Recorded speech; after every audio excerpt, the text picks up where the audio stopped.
ಎಲ್ಲರಿಗೂ ನಮಸ್ಕಾರ. ನನ್ನ ಹೆಸರು ಛಾಯಾ ಅಂತ. ಒಂದು ಕಾಲೇಜಲ್ಲಿ ಕೆಮಿಸ್ಟ್ರಿ ಪ್ರೊಫೆಸರ್ ಆಗಿ ವರ್ಕ್ ಮಾಡ್ತಾ ಇದ್ದೀನಿ. ನನ್ನ ಇಂಟೆನ್ಷನ್ ಏನು ಈ ಚಾನೆಲ್ನ ಸ್ಟಾರ್ಟ್ ಮಾಡೋದಕ್ಕೆ ಅಂದರೆ ಸಾಧ್ಯ ಆದಷ್ಟು ಕೆಮಿಸ್ಟ್ರಿ ರಿಲೇಟೆಡ್ ಟಾಪಿಕ್ನ ಸಿಂಪಲಾಗಿ ಕನ್ನಡದ ಹೇಳುವಂಥ ಪ್ರಯತ್ನ ಮಾಡ್ತಿದ್ದೀನಿ. ಕೆಮಿಸ್ಟ್ರಿ ಇಷ್ಟ ಇಲ್ದಿರೋರ್ಗೂ ಕೆಮಿಸ್ಟ್ರಿ ಕಡೆಗೆ ಸೆಳೆಯುವಂಥ ಪ್ರಯತ್ನನ ನನ್ನ ಚಾನಲ್ ಮುಖಾಂತರ ಮಾಡ್ತಾ ಇದ್ದೀನಿ. ಪರ್ಟಿಕ್ಯುಲರ್ಲಿ ಕನ್ನಡ ಮೀಡಿಯಂ ಹುಡುಗರಿಗೆ, ರೂರಲ್ ಹುಡುಗರಿಗೆ ಹೆಲ್ಪ್ ಆಗಲಿ ಅಂತ ಕೆಮಿಸ್ಟ್ರಿನ ಕನ್ನಡದ ಹೇಳುವಂಥ ಪ್ರಯತ್ನ ನನ್ನ ಚಾನಲ್ ಮುಖಾಂತರ ಮಾಡ್ತಾ ಇದ್ದೀನಿ. ಕೆಮಿಸ್ಟ್ರಿ ಇಷ್ಟ ಇಲ್ದಿರೋರ್ಗೂ ಕೆಮಿಸ್ಟ್ರಿ ಕಡೆಗೆ ಸೆಳೆಯುವಂಥ ಪ್ರಯತ್ನನ ನನ್ನ ಚಾನಲಲ್ಲಿ ಮಾಡ್ತಾ ಇದ್ದೀನಿ. ಸೊ ಸದ್ಯಕ್ಕೆ ನೀವೇನಾದರೂ ರಾಣಿ ಚೆನ್ನಮ್ಮ ಯೂನಿವರ್ಸಿಟಿನಲ್ಲಿ ಓದ್ತಾ ಇದ್ದೀರಾ, 4th ಸೆಮ್ಮಲ್ಲಿ ಇದ್ದೀರಾ, ಕೆಮಿಸ್ಟ್ರಿನ one of the major subject ಆಗಿ ತೊಗೊಂಡಿದ್ದೀರಾ ಅಂದರೆ ನಿಮ್ಗೆ ಆಲ್ರೆಡಿ ಗೊತ್ತಿರುತ್ತೆ ಕೆಮಿಸ್ಟ್ರಿನಲ್ಲಿ ಒಟ್ಟು 4 ಯೂನಿಟ್ ಇರುತ್ತೆ ಅಂತ. ಅದರಲ್ಲಿ 2ನೇ ಯೂನಿಟಲ್ಲಿ ನಿಮಗೆ ಒಂದು ಟಾಪಿಕ್ ಬರುತ್ತೆ, ಕೆಮಿಕಲ್ ಕೈನೆಟಿಕ್ಸ್ ಅಂತ. ಅದರದ್ದು ವೀಡಿಯೋಸ್ ಅಪ್ಲೋಡ್ ಮಾಡ್ತಾ ಇರೋವಂಥದ್ದು. ಅದರಲ್ಲಿ ನಾನು ಇವತ್ತು ಅಪ್ಲೋಡ್ ಮಾಡ್ತಾ ಇರೋವಂಥದ್ದು 5ನೇ ವೀಡಿಯೋ. ಇವತ್ತಿನ ವೀಡಿಯೋದಲ್ಲಿ ನಾನು ಲಿಂಡರ್ಮೆನ್ಸ್ ಮೆಕ್ಯಾನಿಸಮ್ ಅಂತ ಅದಿದೆಯಲ್ಲ, ಅದನ್ನು ಕಾನ್ಸೆಪ್ಟನ್ನ ಎಕ್ಸ್ಪ್ಲೇನ್ ಮಾಡೋಣ ಅಂತ ಅಂದ್ಕೊಳ್ತಾ ಇದ್ದೀನಿ. ಯೂನಿಮಾಲಿಕ್ಯುಲರ್ ರಿಯಾಕ್ಷನ್ಸ್ ಏನಿರುತ್ತಲ್ಲ ಇನ್ ಎ ಗೇಷಿಯಸ್ ಫಾರ್ಮ್, ಅದು ಯಾವಾಗಲೂ ಸೆಕೆಂಡ್ ಆರ್ಡರ್ ಆಗಿರುತ್ತೆ ಅಂತ ನಾವು ಅಂದ್ಕೊಂಡಿದ್ವಿ. ಆದರೆ ಅದು ಫಸ್ಟ್ ಆರ್ಡ್ರೂ ಆಗ್ಬೋದು ಅಂತ ಹೇಳಿದ್ದು ರೂಲ್ ಯಾವುದು ಅಥವಾ ಮೆಕ್ಯಾನಿಸಮ್ ಯಾವುದು ಅಂದರೆ ಲಿಂಡ್ಮನ್ಸ್ ಮೆಕ್ಯಾನಿಸಮ್. ಅದ್ರ ಬಗ್ಗೆ ಇವತ್ತು ಡೀಟೇಲ್ ಆಗಿ ಹೇಳೋಣ ಅಂತ ಅಂದ್ಕೊಳ್ತಾ ಇದ್ದೀನಿ. Again welcome to Kenchaya. ನನ್ನ ಚಾನಲ್ನ ಸಬ್ಸ್ಕ್ರೈಬ್ ಮಾಡಿ, ಶೇರ್ ಮಾಡಿ, ಸಪೋರ್ಟ್ ಮಾಡಿ.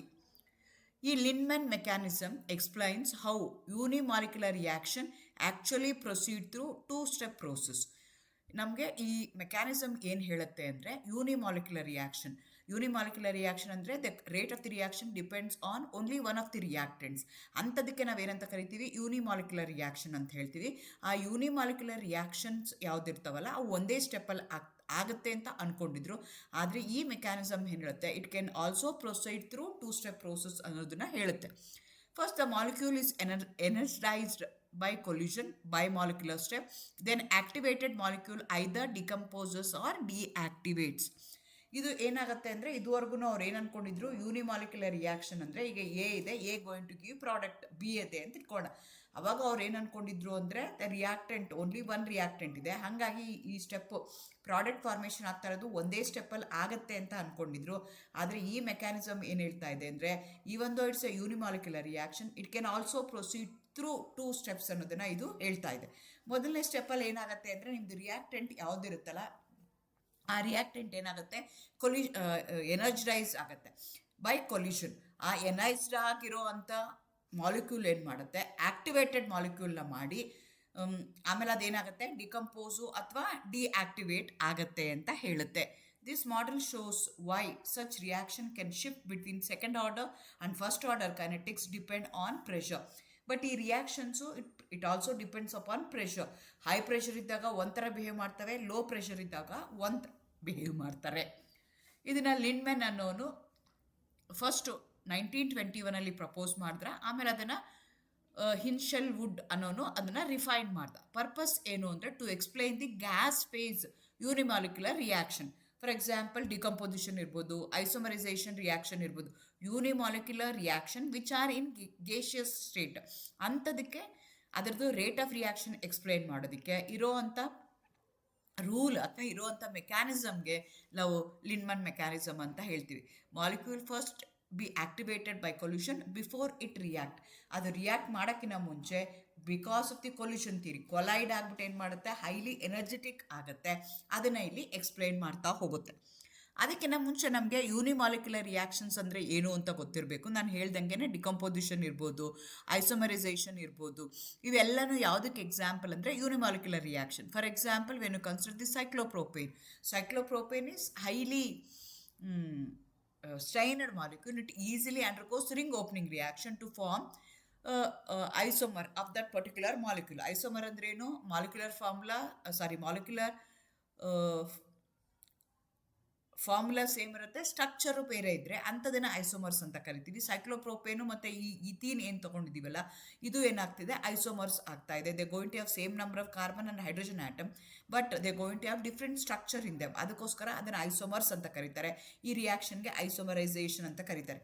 ಅದೇ ಡಿಕಂಪೋಸಿಷನ್ ಆಫ್ ಸಲ್ಫ್ಯೂರಲ್ ಕ್ಲೋರೈಡ್ SO2Cl2 ಇದೆ, ಅದು ಡಿಕಂಪೋಸ್ ಆಗಿ ಅದೇನಾಗುತ್ತೆ SO2Cl2 ಬರುತ್ತೆ. ಅದೇ ಥರ ಡಿಕಂಪೋಸಿಷನ್ ಆಫ್ ಓಝೋನ್ ಆ್ಯಂಡ್ ಬ್ರೋಮೀನ್ ಅದನ್ನು ಎಕ್ಸಾಂಪಲ್ ಆಗುತ್ತೆ ಯೂನಿಮಾಲಿಕ್ಯುಲರ್ ರಿಯಾಕ್ಷನ್ಸ್ಗೆ. ಈ ಯೂನಿಮಾಲಿಕ್ಯುಲರ್ ರಿಯಾಕ್ಷನ್ದು ಕ್ಯಾರೆಕ್ಟರಿಸ್ಟಿಕ್ಸ್ ಏನು ಅಂದರೆ ನಾನು ಮುಂಚೆನೇ ಹೇಳ್ದಂಗೆ these reaction depends on pressure. High pressure ಇದ್ದಾಗ they going to follow the first order kinetics.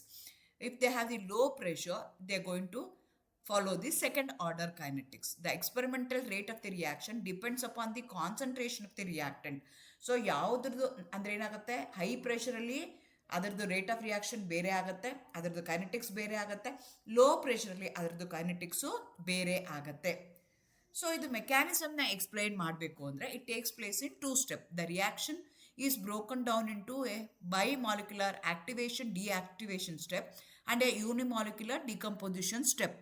First ಸ್ಟೆಪ್ಪಲ್ಲಿ ಏನಾಗುತ್ತೆ ಅಂದರೆ ನಿಮ್ಮದು ಎ ಇದೆ, A is giving the P product, A is reacting to give product. ಅದು ಓವರ್ ಆಲ್ ರಿಯಾಕ್ಷನ್ ಏನಾಗಿದೆ, A is giving P. ಆದರೆ ಇರೋದೇನು, the concentration of the rate of the reaction depends on the concentration of only A only. ಹಂಗಾಗಿ ಇದೇನಾಗುತ್ತೆ, unimolecular reaction order ಏನಾಗಬೇಕಾಗಿತ್ತು, first order ಆಗಬೇಕಾಯಿತು. ಆದರೆ ಇಲ್ಲೇನಾಗ್ತಾ ಇದೆ ಅಂದರೆ ಈ ರಿಯಾಕ್ಷನ್ನು 2 ಸ್ಟೆಪ್ಪಲ್ಲಿ ಆಗ್ತಾ ಇದೆ. ಮೊದಲನೇ ಸ್ಟೆಪ್ಪಲ್ಲಿ ಏನಾಗುತ್ತೆ, A and A they going to collide with each other and they going to form the energized A ಬರುತ್ತೆ. That energized A again react with A to form A plus A. Reversible reaction ಆಗ್ಬೋದು, deactivation ಆಗ್ಬೋದು. Molecule activated loses energy K-1 ಅಂದ್ವಿ. ಇದಕ್ಕೆ ನಾವು ಏನಂತ ಹೇಳ್ತಾ ಇದ್ದೀವಿ, ಇದಕ್ಕೆ rate of the reaction K ಇದೆ, ಇದಕ್ಕೆ ಏನಾಗ್ತಿದೆ K-1 ಇದೆ. ಅದಾದಮೇಲೆ ಆ ಎನರ್ಜೈಸ್ಡ್ ಮಾಲಿಕ್ಯೂಲ್ ಎ ಸ್ಟಾರ್ ಏನಿದೆಯಲ್ಲ that going to give the product. ಈ ರೀತಿ ಆಗ್ತಾ ಇದೆ. ಫಸ್ಟ್ ಏನಾಗುತ್ತೆ, ಆಕ್ಟಿವೇಶನ್ ಅಂದ್ರೇನು, 2 ಮಾಲಿಕ್ಯೂಲ್ ಇನ್ವಾಲ್ವ್ ಆಗ್ತಾ ಇದೆ, ಅದಕ್ಕೋಸ್ಕರ ಅದನ್ನು ಸೆಕೆಂಡ್ ಆರ್ಡರ್ ರಿಯಾಕ್ಷನ್ ಅಂತ ಹೇಳ್ತೀವಿ. ಡಿಆಕ್ಟಿವೇಶನ್ ಅಂದರೆ ರಿವರ್ಸಿಬಲ್ ರಿಯಾಕ್ಷನ್ ಆಗ್ತದೆ, ಅದು ಸೆಕೆಂಡ್ ಆರ್ಡರ್ ರಿಯಾಕ್ಷನ್. ಥರ್ಡ್ ಸ್ಟೆಪ್ಪಲ್ಲಿ ಏನಾಗ್ತದೆ, ಆ್ಯಕ್ಚುಯಲ್ ರಿಯಾಕ್ಷನ್ ಆಗ್ತಾ ಇರೋದು, ಡಿಕಂಪೋಸಿಷನ್ ಆಗ್ತಾ ಇರೋವಂಥದ್ದು, ಅದು ಫಸ್ಟ್ ಆರ್ಡರ್ ರಿಯಾಕ್ಷನ್ ಇದೆ. ಈ ರೀತಿಯಾಗಿ ರಿಯಾಕ್ಷನ್ ಏನಾಗುತ್ತೆ, ಅದು 2 ಸ್ಟೆಪ್ಪಲ್ಲಿ ಆಗ್ತಾ ಹೋಗುತ್ತೆ. But this depends on pressure. High pressure ಇದ್ದಾಗ ಏನಾಗುತ್ತೆ, ಕೊಲಿಷನ್ಸ್ ಆರ್ ಫ್ರೀಕ್ವೆಂಟ್. ಪ್ರೆಷರ್ ಜಾಸ್ತಿ ಇದ್ದಾಗ ಅವು ಕೊಲೈಡ್ ಆಗೋದು ಜಾಸ್ತಿ ಆಗುತ್ತೆ, ನಂಬರ್ ಆಫ್ ರಿಯಾಕ್ಟೆಂಟ್ಸು ಜಾಸ್ತಿ ಇರುತ್ತೆ, ಹಂಗಾಗಿ ಅದು ಫಸ್ಟ್ ಆರ್ಡರ್ ಆಗುತ್ತೆ. ಲೋ ಪ್ರೆಷರಲ್ಲಿ ಏನಾಗುತ್ತೆ, ಕೊಲಿಷನ್ಸ್ ತುಂಬ ಕಡಿಮೆ ಇರುತ್ತೆ, ಹಾಗಾಗಿ ಏನಾಗುತ್ತೆ ನಿಮಗೆ ರೇಟ್ ಡಿಟರ್ಮಿನಿಂಗ್ ಸ್ಟೆಪ್ ಇರ್ಬೋದು, ಆ ರಿಯಾಕ್ಷನ್ ಏನಿದೆಯಲ್ಲ ಅದು ಸೆಕೆಂಡ್ ಆರ್ಡರ್ ರಿಯಾಕ್ಷನ್ ಆಗುತ್ತೆ. ಲೋ ಪ್ರೆಷರಲ್ಲಿ ಕೊಲ್ಯೂಷನ್ ಕಡಿಮೆ ಇರುತ್ತೆ, ಒಂದಕ್ಕೊಂದು ರಿಯಾಕ್ಟ್ ಆಗೋದು ಕಡಿಮೆ ಆಗುತ್ತೆ. ಹೈ ಪ್ರೆಷರ್ ಏನಾಗುತ್ತೆ, ಕೊಲ್ಯೂಷನ್ಸು ಫ್ರೀಕ್ವೆಂಟ್ ಆಗಿರುತ್ತೆ, ರಿಯಾಕ್ಷನ್ನು ಫಸ್ಟ್ ಆರ್ಡರ್ನ ಫಾಲೋ ಮಾಡುತ್ತೆ. So keep this in mind. ಅಂದರೆ ಇದು ಫಸ್ಟ್ ಆರ್ಡರು ತೊಗೊಳುತ್ತೆ ಕೆಲವು ಸ್ಟೆಪ್ಸಲ್ಲಿ, ಕೆಲವು ಸಲ ಸೆಕೆಂಡ್ ಆರ್ಡರ್ ತೊಗೊಳುತ್ತೆ. ಅದಕ್ಕೆ ಸ್ಟಡಿ ಸ್ಟೇಟ್ ಅಪ್ರಾಕ್ಸಿಮೇಷನ್ ಅಂತ ನಾವು ಹೇಳ್ತೀವಿ. Mechanism assumes A concentration of activated molecules remain small and constant, allowing for the application of steady state approximation to derive the rate law. So ಇಲ್ಲೇನಾಗ್ತಾ ಇದೆ, activated molecule ಏನಿದೆಯಲ್ಲ ಅದರದ್ದು concentration ಏನಾಗಿರುತ್ತೆ, small ಆಗಿರುತ್ತೆ, constant ಆಗಿರುತ್ತೆ. Allowing for the application of steady state approximation, ನಿಮಗೆ assuming A star remains constant, rate of the product formation ಯಾವುದ್ರ ಮೇಲೆ ಡಿಪೆಂಡ್ ಆಗುತ್ತೆ, rate is equal to K1 K2 A into B, second ಆರ್ಡರ್ನೇ ತಗೊಳ್ತಾ ಇದ್ದಾರೆ, divided by K-1 M plus K2ನ consider ಮಾಡ್ತಾ ಇದ್ದಾರೆ. At low pressure rate second order, at high pressure rate is first order. This explains pressure dependence on unimolecular reaction. ಇದರದ್ದು significance ಏನು, shows why unimolecular reactions are not purely first order. Unimolecular reaction ಯಾವಾಗ first order ಆಗಬೇಕಾಯಿತು, ಅದು ಯಾಕೆ ಆಗಲ್ಲ ಅಂತ demonstrate ಮಾಡ್ತು. Demonstrate the role of collisions in providing the activation energy ಹೇಳ್ತು. Basis for understanding fall off curves in chemical kinetics. ನೀವು chemical kinetics ಬರೆದಾಗ ನೀವೇನು ಮಾಡ್ತೀರಾ, ಎನರ್ಜಿ ಡಯಾಗ್ರಾಮ್ ಬರೀತೀರಾ. ಎನರ್ಜಿ ಡಯಾಗ್ರಾಮ್ ಏನಾಗುತ್ತೆ, ಫಾಲ್ ಆಫ್ ಆಗುತ್ತೆ, ರೇಟ್ ಆಫ್ ರಿಯಾಕ್ಷನ್ ಏನಾಗುತ್ತೆ, ಕಡಿಮೆ ಆಗುತ್ತೆ. ಯಾಕೆ ಫಾಲ್ ಆಫ್ ಆಗುತ್ತೆ ಅಂತ ಎಕ್ಸ್ಪ್ಲನೇಷನ್ ಕೊಡೋದಕ್ಕೆ ಇದು ನಮಗೆ ಹೆಲ್ಪ್ ಮಾಡುತ್ತೆ. ಆದರೆ ಇದರ ಲಿಮಿಟೇಷನ್ ಏನು ಅಂದರೆ, mechanism fails to accurately describe fall off region, transition from first to second order for a larger molecules, as it assume all activated molecules react at the same rate regardless of their total internal energy. So ಇದ್ರದ್ದು limitation ಏನು ಅಂದರೆ, ಎಲ್ಲ unimolecular ರಿಯಾಕ್ಷನ್ಸೂ ಈ ಮೆಕ್ಯಾನಿಸಮ್ನ follow ಮಾಡುತ್ತೆ ಅಂತ consider ಮಾಡಿಕೊಂಡ್ರು, ಆದರೆ exactly ಯಾವಾಗ ಫಸ್ಟ್ ಆರ್ಡರಿಂದ ಸೆಕೆಂಡ್ ಆರ್ಡರ್ಗೆ ಬರುತ್ತೆ ಅಥವಾ ಸೆಕೆಂಡ್ ಆರ್ಡರಿಂದ ಫಸ್ಟ್ ಆರ್ಡರ್ಗೆ ಬರುತ್ತೆ, ಅದು ಎಕ್ಸ್ಪ್ಲೈನ್ ಮಾಡೋದಕ್ಕೆ ಫೇಲ್ಯೂರ್ ಆಯಿತು. And they going to consider activated molecules ಏನು ಬರುತ್ತಲ್ಲ, they going to activate the same rate ಅಂತ, regardless of their internal energy. ಅದು ಇಂಟರ್ನಲ್ ಎನರ್ಜಿ ಎಷ್ಟೇ ಇದ್ರೂ ಎಲ್ಲ molecules same amount of activation ಆಗತ್ತೆ ಅಂತ ಹೇಳ್ತು. These are the limitation. So if you have any doubts, questions, you can comment below, like, share, subscribe for more such chemistry videos. Next video dalli how to find out the rate of the chemical reaction.